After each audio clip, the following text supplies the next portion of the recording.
ফাহমিদার পাঠশালায় আপনাকে স্বাগত। ছোটবেলায় দাদি নানিদের মুখে একটা কথা হয়তো অনেকেই শুনেছেন, শিশুর হাম হলে র্যাশের ওপর মায়ের দুধ লাগিয়ে দিতে হবে। কিন্তু এটা কি শুধুই একটা পুরনো দিনের টোটকা, নাকি এর পেছনে আসলেই কোনো বিজ্ঞান লুকিয়ে আছে? চলুন আজকে আমরা ঠিক এই রহস্যটাই ভেদ করব। শুরুতেই একটা সারপ্রাইজিং তথ্য দিই, কেমন? বিজ্ঞানীরা মায়ের দুধকে কি বলেন জানেন? বলেন হোয়াইট ব্লাড বা সাদা রক্ত। হ্যাঁ, ঠিকই শুনছেন। কিন্তু কেন?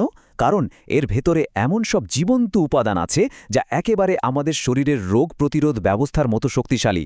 চলুন তো বিষয়টা একটু গভীরে গিয়ে দেখা যাক। তো একদিকে আছে পুরনো টোটকা, আর অন্যদিকে আছে নতুন বিজ্ঞান। চলুন দেখি কিভাবে একটা বহু পুরনো বিশ্বাসের পেছনে আধুনিক গবেষণা শক্ত প্রমাণ খুঁজে পাচ্ছে। আচ্ছা, মায়ের দুধ কিভাবে কাজ করে সেটা তো আমরা জানবই, কিন্তু তার আগে আমাদের বুঝতে হবে হামের এই র্যাশগুলো আসলে কেন হয়, ঠিক কি ঘটে তখন। দেখুন, হাম হয় মিজলস মরবেলি ভাইরাস নামের একটা ভাইরাসের কারণে। আর গায়ে যে লাল লাল দানা বা র্যাশগুলো আমরা দেখি, ওটা আসলে কি? ওটা হলো ভাইরাসের বিরুদ্ধে আমাদের শরীরের যে ইমিউন সিস্টেম, তারই একটা লড়াইয়ের চিহ্ন, একটা প্রতিক্রিয়া। আর এই সময়টা বাচ্চাদের জন্য খুব কষ্টের, কারণ ত্বক একদম শুকিয়ে যায়, ভীষণ চুলকায়, আর চুলকাতে গিয়ে চামড়া ছড়ে গেলে সেখান থেকে ইনফেকশন হওয়ার একটা বড় ঝুঁকি তৈরি হয়।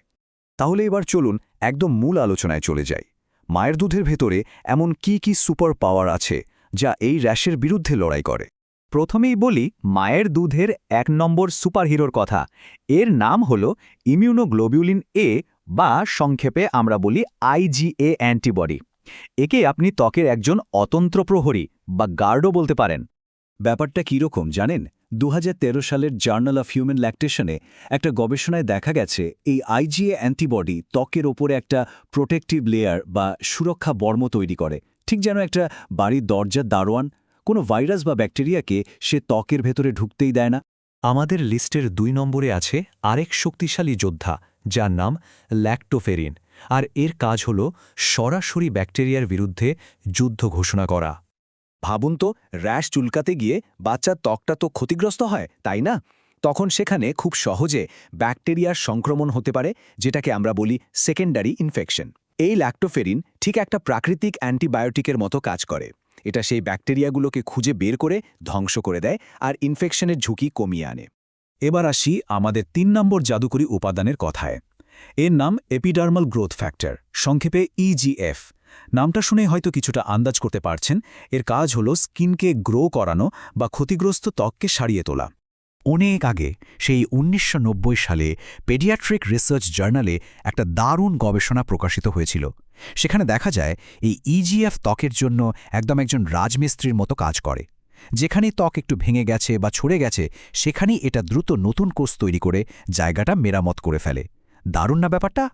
এবং এখানেই শেষ নয়, মায়ের দুধে আরও আছে লরিক অ্যাসিড, যেটা এতটাই শক্তিশালী যে এটা সরাসরি মিজলস ভাইরাসের বাইরের দেয়ালটাকেই ভেঙে দিতে পারে। আর এর সাথে আছে সাইটোকাইনস আর প্রোস্টাগ্ল্যান্ডিনসের মতো উপাদান। এগুলোর কাজ হল র্যাশের কারণে যে জ্বালাপোড়া আর চুলকানি হয়, সেটাকে শান্ত করা বা কমিয়ে আনা। আচ্ছা, এতক্ষণ তো আমরা সব রাসায়নিক বিশ্লেষণের কথা বললাম, কিন্তু প্রশ্ন হল, বাস্তব জীবনে এর কি কোনো প্রমাণ আছে? মানুষের ওপর গবেষণায় কি দেখা গেছে? চলুন এবার বিশ্বজুড়ে হওয়া কিছু গবেষণার দিকে তাকানো যাক।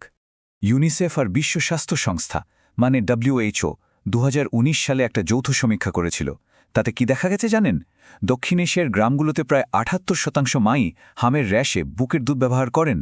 মানে এটা কিন্তু কোনো বিচ্ছিন্ন ঘটনা নয়, এটা একটা বহুল প্রচলিত একটা বিশ্বাস। এবার একটা সরাসরি গবেষণার ফলাফলে আসি। ২০১৬ সালে ইথিওপিয়ান জার্নাল অফ হেলথ সায়েন্সে একটা গবেষণা প্রকাশিত হয়।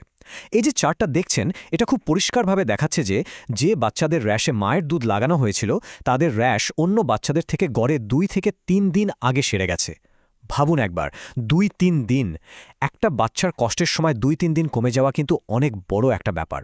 তবে এত সব ভালো খবরের পরেও একটা সবচেয়ে জরুরি কথা কিন্তু মাথায় রাখতেই হবে। মনে রাখবেন, মায়ের দুধ একটা অসাধারণ সাপোর্টিভ বা সহায়ক চিকিৎসা হতে পারে, কিন্তু এটা হামের মূল চিকিৎসা বা প্রতিকার একদমই নয়। কখন বুঝবেন যে আর ঘরে বসে থাকা যাবে না? কয়েকটা লক্ষণ খেয়াল রাখুন। ১. যদি বাচ্চার অনেক বেশি জ্বর থাকে। ২. র্যাশ যদি চোখে বা চোখের আশপাশ ছড়িয়ে পড়ে। আর ৩. যদি র্যাশ থেকে কোনো কারণে পুঁজ বের হতে দেখা যায়। এই লক্ষণগুলোর একটাও দেখলে এক মুহূর্ত দেরি না করে সঙ্গে সঙ্গে ডাক্তারের কাছে নিয়ে যেতে হবে। আর সবকিছুর ওপরে যে কথাটা সেটা হলো হাম প্রতিরোধের একমাত্র, আমি আবার বলছি, একমাত্র উপায় হলো সঠিক সময়ে শিশুকে MMR ভ্যাকসিন দেওয়া। এর কোনো বিকল্প নেই। মায়ের দুধ র্যাশের কষ্ট কমাতে পারে, কিন্তু হাম রোগটাকেই আটকাতে পারে শুধুমাত্র ভ্যাকসিন। তাহলে পুরো আলোচনা থেকে আমরা কি বুঝলাম? আমাদের দাদি নানিরা যা হয়তো শত শত বছরের অভিজ্ঞতা আর সহজ অনুভূতি দিয়ে জানতেন, আজকের আধুনিক বিজ্ঞান ল্যাবরেটরিতে বসে ঠিক সেই কথাগুলোই প্রমাণ করছে। মায়ের দুধ যে আসলেই প্রকৃতির এক অবিশ্বাস্য উপহার, তাতে আর কোনো সন্দেহ নেই। আচ্ছা, এরকম আর কোনো ঘরোয়া টোটকা বা পুরনো দিনের বিশ্বাসের পেছনের বিজ্ঞানটা আপনারা জানতে চান?